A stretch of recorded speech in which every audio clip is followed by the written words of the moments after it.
고백하도록 하겠습니다. 옆 사람 말고요. 내 자신에게. 나는 전도자입니다. 하나님께서 영세전부터 창조하시고 아니에요. 따라하지 마세요. 그냥 다시 한 번 더 우리 고백했으면 좋겠습니다. 나는 하나님께서 세우신 전도자입니다. 여러분들은 정말 고백하신 것처럼 하나님께서 선택하시고 부르신 전도자인 줄 믿습니다. 오늘 말씀 제목은 고난당하는 성도의 확신입니다. 오늘 이게 이제는 예배소서를 마치고서 이제 빌립보서로 넘어가는데요. 이 빌립보서의 내용들을 우리가 살펴보기 전에 먼저 우리가 그 역사적인 배경과 그런 것들을 조금 보면은 이해하기가 조금 도움이 될 것 같아서 미리 그것부터 알아보도록 하겠습니다. 빌립보서는 에베소서와 마찬가지로 옥중 서신입니다. 다른 말로 이런 별명도 갖고 있는데요. 기쁨의 서신서라고도 얘기를 합니다. 그런데 지금 이 빌립보서를 쓴 저자가 바울이에요.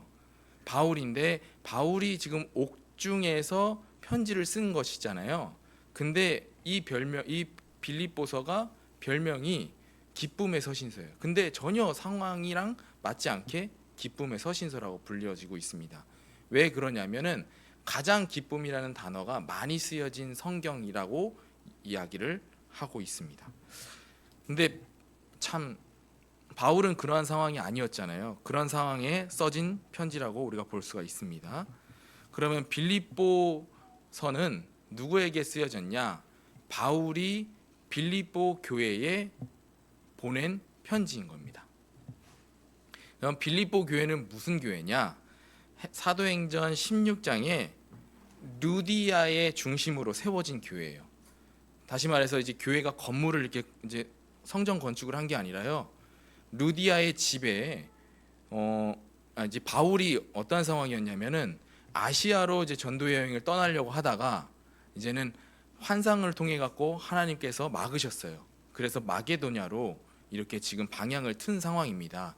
그러한 가운데 이제 바울이 이제 디모데와 함께 이제는 기도할 기도처를 지금 알아보고 있는 상황에 이제는 시냇가에서 이제 빨래하고 있는 여인들 중에 이제 물어보는 거예요. 내가 기도하려고 하는데 기도할 수 있는 곳이 어디냐?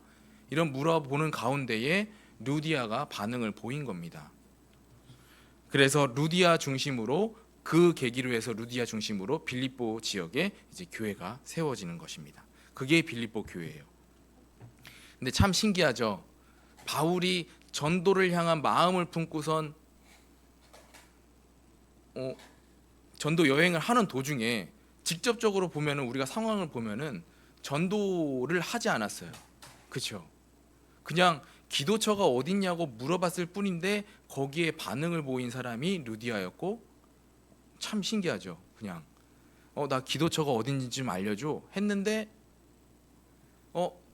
당신이 하나님 믿는 자라고 나를 생각한다면 우리 집에 유하소서. 이게 무슨 말도 안 되는 엉뚱한 일입니까? 근데 이러한 역사를 일으키시는 분이 하나님이십니다. 저 또한 이런 경험을 조금 해본 사례가 있어요. 그냥 항상 이제 신학교를 다니다 보니까 항상 어떻게 하면 전도를 어떻게 할까 뭐 이런 생각들이 가득 차 있었겠죠. 근데 그런 가운데 조금 약간 회의감도 느꼈어요. 왜냐하면은 많은 고난과 핍박들이 있었기 때문에. 그냥 작은 핍박이지만 바울에 비하면 작은 핍박이지만 저 예수 안 믿어요. 이 말 듣는 것 자체도 저한테는 전도자한테는 어떻게 보면 상처예요. 그렇잖아요. 쉽게 다가가지 못하잖아요. 그런 가운데 전도는 내가 하면 안 되겠구나. 이런 마음이 한켠에도 있었지만 그래도 더 큰 마음은 전도를 하고 싶은 마음, 생명운동을 하고 싶은 마음이 조금 더 컸던 것 같습니다.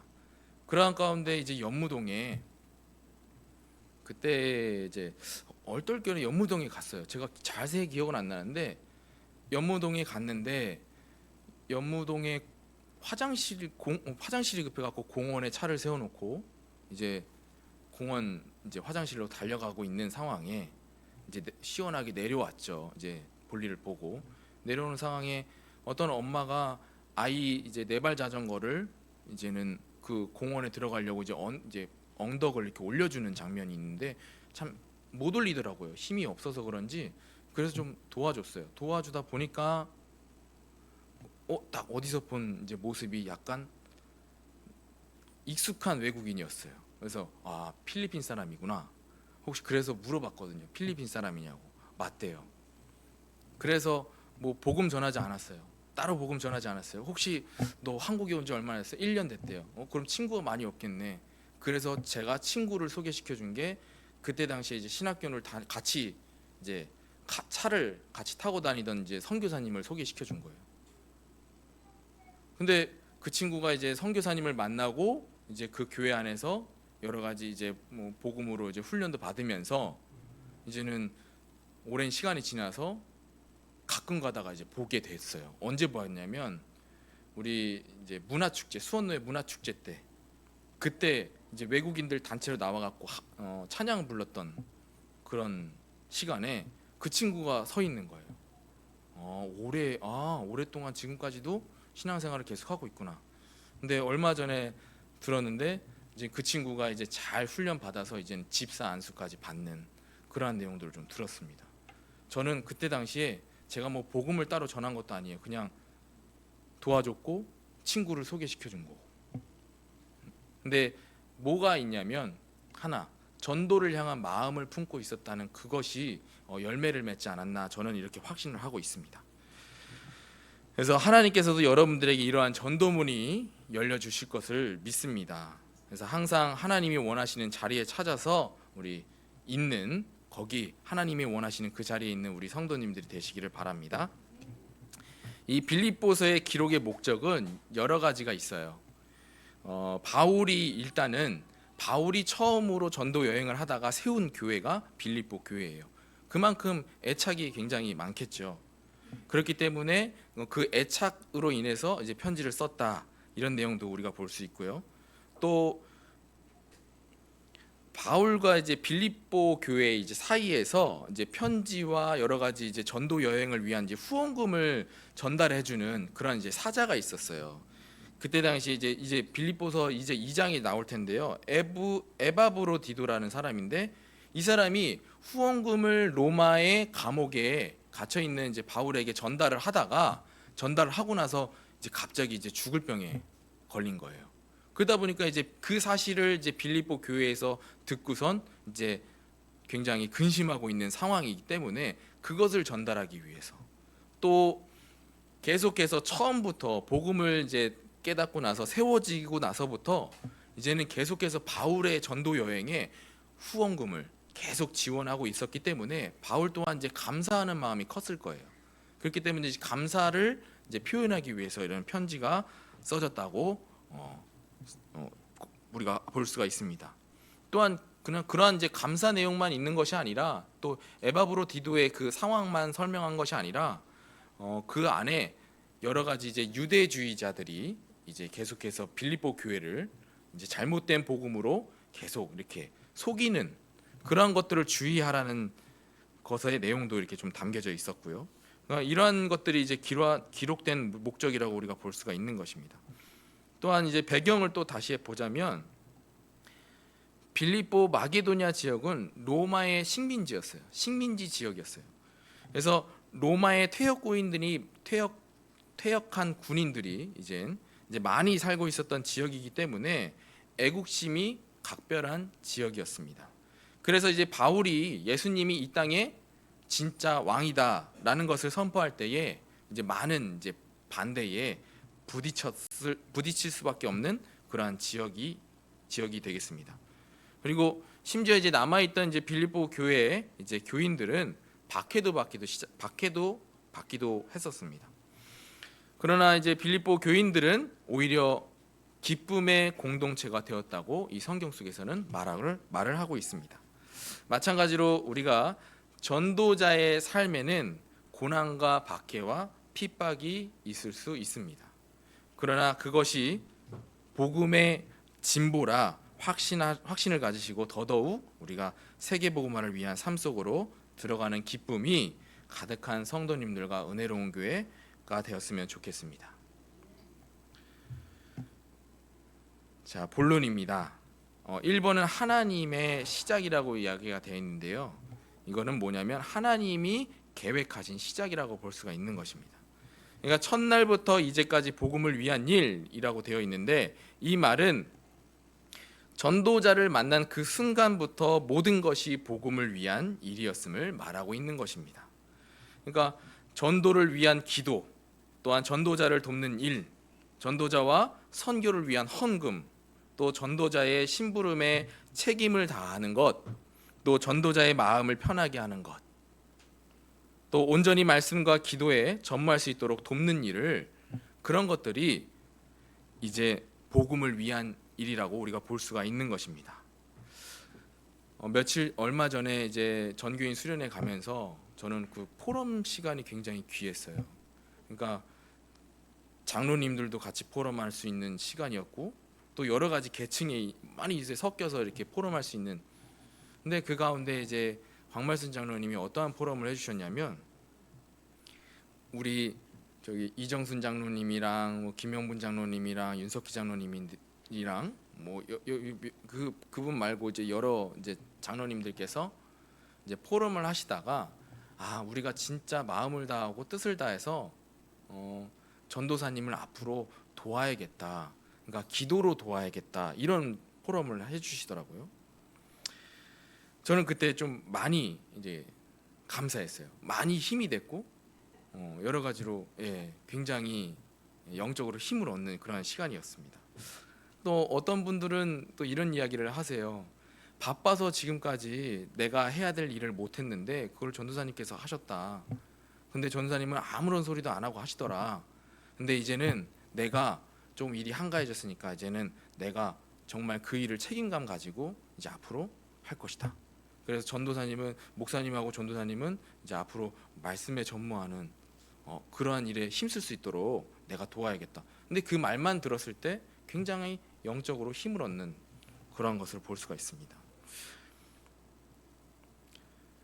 자, 이번은 이제 시작하신 이가 그리스도의 날까지 이룰 것을 확신이라고 되어 있는데요. 이것은 하나님께서 시작하셨기 때문에 그리스도의 날, 즉 이제는 구속 사역이 완성되는 날을 뜻하는데, 그날까지 이루실 것을 확신한다는 말입니다. 그러니까 개인마다 하나님께서 주신 그 구속 사역, 즉 전도의 방법이 있을 것인데, 어떤 사람은 이제 보호자 역할, 동역자 역할, 또 식주인 역할 등으로 하는데, 무슨 방법으로 하든 간에 그 사역은 반드시 완성된다는 사실을 이 말씀 속에서 우리가 볼 수가 있는 것입니다. 하나님의 방법은 우리의 간음에서 벗어날 수도 있어요. 이제 우리 가끔 가다가 이제 전도를 위한 마음으로, 또 이제 생명을 살리는 그 구원 사역이 위한 마음으로 기도하고, 우리가 전도 대상자들을 두고 기도하잖아요. 근데 그러한 가운데 내가 기도했는데 나를 통해서 전도가 되어지지 않고 누군가를 통해서 이제는 그 사람이 이제는 복음을 제대로 듣게 되는 경우도 있고, 그렇죠?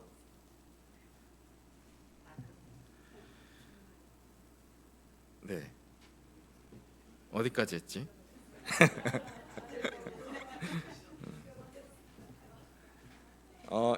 이런 말들을 많이 들어요.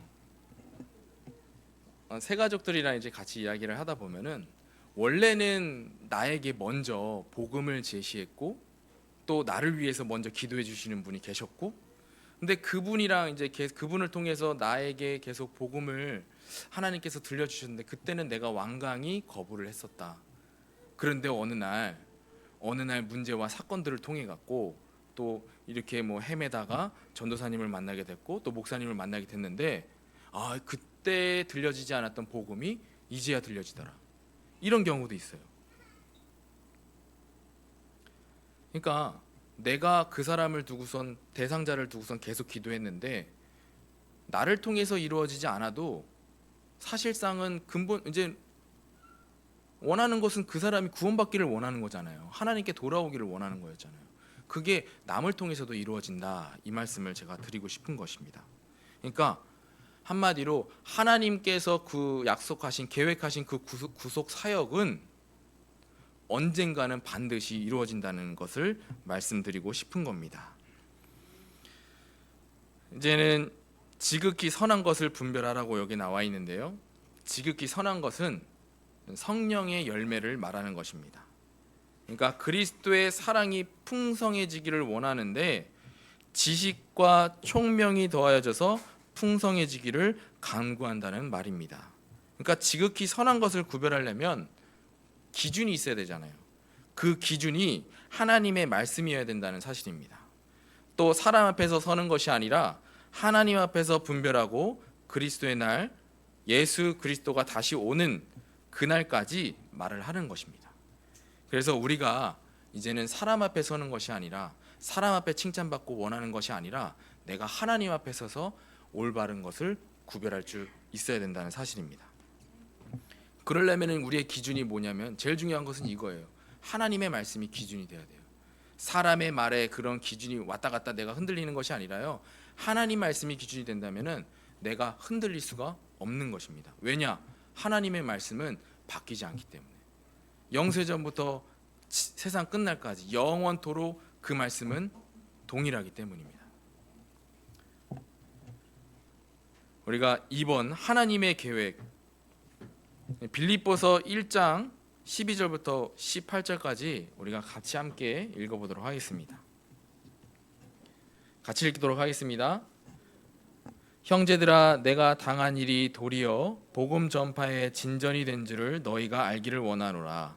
이러므로 나의 매임이 그리스도 안에서 모든 시위대함과 그의 밖에 모든 사람에게 나타났으니 형제 중 다수가 나의 매임으로 말미암아 주 안에서 신뢰함으로 겁없이 하나님의 말씀을 더욱 담대히 전하게 되었느니라.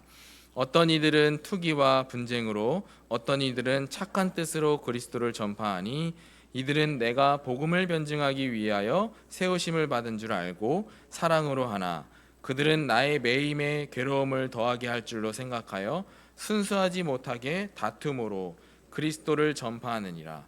그러면 무엇이냐? 거칠애로 하나 참으로 하나 무엇을 방도로 하든지 전파하는 것은 그리스도니 이로써 나는 기뻐하고 또한 기뻐하리라. 아멘. 이 내용을 보면은 바울은 모든 것이 하나님의 계획임을 말하고 있습니다. 내가 감옥에 갇히니까 나를 통해서, 이제 바울이 얘기하는 거예요. 지금 내가 감옥에 갇히니까 나를 통해서 복음을 듣던 자들이 복음을 전하는데 힘쓰게 되었다. 그러니까 어떤 사람들은 바울이 감옥에 갇힌 것에 것이 하나님께 죄를 지어서 그렇다. 그러니까 복음의 반대로 어떻게 보면 지금 바울을 지금 이단 취급하고 있는 거죠. 너가 그렇게 하나님의 말씀을 왜곡되게 지금 받아들이고 그렇게 전파하고 있으니까 네가 지금 죄를 받아서 감옥에 간 거야. 그냥 그런 사람들이 있었어요. 있었으니까 그런 사람들에게 아니다라고 맞서 싸우면서 그 사람들한테 올바른 복음을 전하는 거죠. 바울에게 전달받은 그 복음을. 그렇게 싸우는 사람들이 있는 반면에, 그렇게 복음을 전하는 사람들이 있는 반면에 또 어떤 사람들은 또 서로 간에 전도를 많이 하겠다고 경쟁심에서 이렇게 전도를 하는 사람들도 있었던 것 같아요. 그런 사람들도 있었고, 또 어떤 사람들은 순수한 마음으로 복음을 전하는 사람도 있었고, 그렇잖아요. 어떤 사람들 또 동기를 가지고, 개인적으로 동기를 가집니다. 내가 복음을 이만큼 전하면은, 내가 전도를 이렇게 열심히 하면은 많은 사람들이 나를 봐주겠지. 이렇게 전도하는 사람들이 있었을 테고. 근데 바울은 여기서 이야기하는 것은 모든 것이 어떻게 전하든 간에 하나님의 계획이 있다라는 것을 지금 이 성경 구절에서 이야기하는 것입니다. 그러니까 감옥에 있는 것도 마찬가지입니다. 감옥에 있는 것이 지금 바울은 하나님의 계획 가운데 있다는 사실을 우리가 보고 있고, 그거를 지금 빌립보 교회에게 지금 너네들은 근심할 필요가 없다. 내가 갇혀 있다고 해서 근심할 필요 없다. 지금 이 얘기를 지금 성경에서 말씀을 하고 있는 것입니다. 또한 3번에 보면은 바울의 소망이 나옵니다. 빌립보서 1장 20절부터 26절까지 우리 함께 읽어보도록 하겠습니다. 1장 20절부터 26절까지 나의 간절한 기대와 소망을 따라 아무 일에든지 부끄러워하지 아니하고 지금도 전과 같이 온전히 담대하여 살든지 죽든지 내 몸에서 그리스도가 존귀하게 되게 하려 하니니 이는 내게 사는 것이 그리스도니 죽는 것도 유익함이라. 그러나 만일 육신으로 사는 이것이 내일의 열매일진데 무엇을 택하야 하는지 나는 알지 못하노라. 내가 그들 사이에 끼었으니 차라리 세상을 떠나서 그리스도와 함께 있는 것이 훨씬 더 좋은 일이라. 그렇게 하고 싶으나 내가 육신으로 있는 것이 너희를 위하여 더 유익하니라.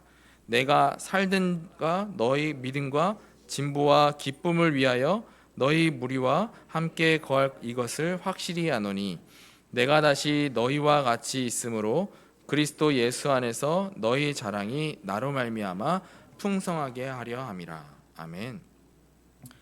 지금 이때 바울이 죽을 수도 있는 상황이라고 바울은 이제 느꼈을 것 같아요. 그런 상황이었던 것 같아요. 그러니까 살든지 죽든지 이제 복음을 위함이면 된다고 작정했던 것 같습니다. 그러니까 죽든지 살든지 그런 게 중요한 것이 아니라 내 안에 사시는 그리스도가 나타나면 좋겠다는 고백을 지금 바울이 여기서 하고 있는 것입니다. 우리 또한 이러한 작정된 자로 거듭나야 될 줄 믿습니다. 나를 위해 사는 것이 아닌 그리스도가 드러나기 위한 삶을 살아야 된다는 말씀입니다. 이렇게 해야 하는 이유가 있어요. 당연히 우리가 그렇잖아요. 주는 것, 받은 것이 있으면 당연히 주는 것도 있어야 되잖아요. 그죠? 그리스도가 우리를 살리기 위해서 이제 십자가에서 죽으신 것처럼 그 사랑처럼 우리 또한 삶 가운데 우리가 죽어야지 그리스도가 살아나는 것입니다. 그게 우리의 사랑 표현이고요. 우리가 받은 사랑 우리도 돌려줘야 되잖아요. 그렇죠? 이것이 그리스도를 향한 사랑입니다. 그래서 우리가 아멘으로 표현해 봤으면 좋겠어요. 그리스도를 사랑하십니까? 네. 정말 그 믿음이 확실한 믿음인 줄 믿습니다. 그러면 우리가 그 그리스도를 사랑하는 만큼 우리가 어떻게 살아가야 되냐? 결론입니다. 전도자와의 만남을 항상 감사하시기 바랍니다. 처음부터 지금까지 어떠한 자를 통해서라든지 이제 복음을 듣게 된다면 그거에 대해서 감사하는 삶을 사시기 바랍니다. 첫 시작부터 지금까지 하나님이 나를 향한 인도를 생활 속에서 한번 확인해 보세요. 또한 나의 지나간 과거를 통해서 한번 확인해 보시기 바랍니다. 그리고 하나님께 감사와 찬양과 영광 돌리는 우리 은혜로운 교회 성도님들이 되셨으면 좋겠습니다. 이번은 고난 가운데 하나님의 계획을 발견하고 확신하시기 바랍니다. 전도자에게는 반드시 고난은 따라오게 되어 있습니다. 낙심하지 말고 절망하지도 말고 그 속에 숨겨진 하나님의 계획을 찾아 누리시는 전도자가 되시기를 바랍니다. 3번은 우리의 소망이 세상 것에 있지 말고 하나님 나라에 소망을 두어야 되겠습니다. 마태복음 6장 31절에 보니까 무엇을 먹을까 무엇을 마실까 무엇을 입을까 염려하지 말라 라고 되어 있습니다. 또 32절에는 이 모든 것이 너희에게 있어야 될 줄을 하나님께서는 다 아신다고 하셨습니다. 그러므로 너희는 먼저 그의 나라와 그의 의를 구하라. 그리하면 이 모든 것을 너희에게 더하시리라 하셨습니다.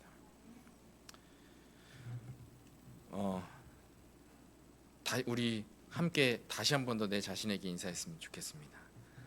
하나님께서 원하시는 전도자가 되자.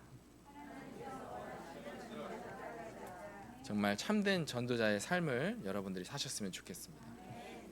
그냥 단순히 나는 누구한테 가서 말할 수도 없어요. 나는 어떻게 할 수 있는 방법이 없어요. 하나님께서는 여러분들을 지금 이렇게 지금까지 살게끔 하신 이유가 반드시 있을 겁니다. 왜냐하면 여러분들 통해서 누군가가 살아날 것이기 때문입니다. 그게 하나님의 계획이 숨어져 있거든요. 그 계획을 꼭 찾으시기 바랍니다. 여러분들만의 방법이 있을 거예요. 하나님께서 여러분들에게 주신 그 전도의 방법, 그거를 꼭 찾아서 전도자의 삶을 꼭 누렸으면 좋겠습니다. 우리의 소망은 세계복음화에 있어야 될 줄 믿습니다. 참된 전도자로 인도받으시기를 바라고 함께 기도하도록 하겠습니다. 기도하겠습니다. 하나님, 우리의 소망이 세상 것에 있지 아니하고 언제나 하나님의 그 소원 가운데 있게 하여 주시옵소서. 그리하여서 우리가 참된 전도자의 삶을 사는 우리 은혜로운 교회 성도님들이 되게 하여 주시옵소서. 살아계신 주 예수 그리스도의 이름으로 기도드렸습니다. 아멘.